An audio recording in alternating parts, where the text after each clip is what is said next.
sa bigan kuse, sa manliko kanya, wak matabot. Kaya imawan ang among disinda, Espiridion, nga nakasawa si Makarayapat nun. Malagras.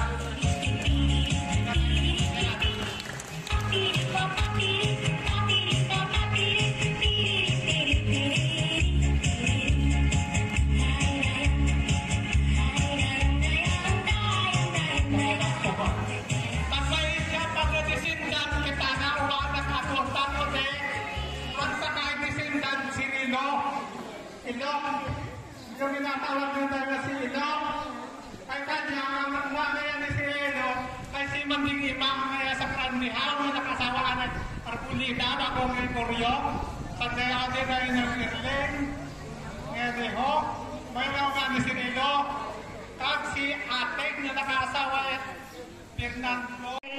Pitoy Sabigan Gregorio, and 12 is Nicanor Sabigan Gregorio. That's all po.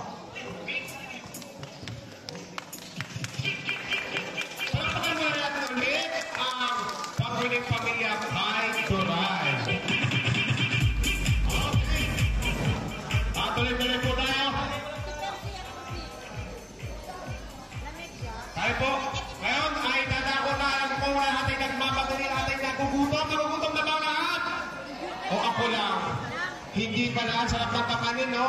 Sana ay dumalo kayo ng Suman Festival sa Bayan ng Look, pero sa kababa ipila ubus kintanan. After ka to ay mayroong boat racing doon. At ngayon naman po ay tutungo na tayo para tayo ay ma-entertain lahat to the intermission number which should be presented per family. Kaya, simulan natin sa Nicasio family. Sinong sasayaw? Sinong kakanta? Sino na? Sino na lang ba? Tapos ano na eh? Nila si Juban. Juban.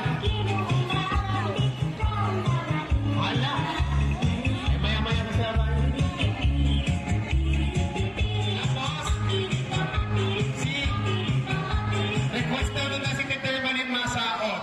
Tetermanin Masa. Ay, di ba? Cool ended. Ay, dahil abang hinihintay po natin ang tugtog, kakanta po ang isa sa mga kaapu-apuhan. Oh, ready?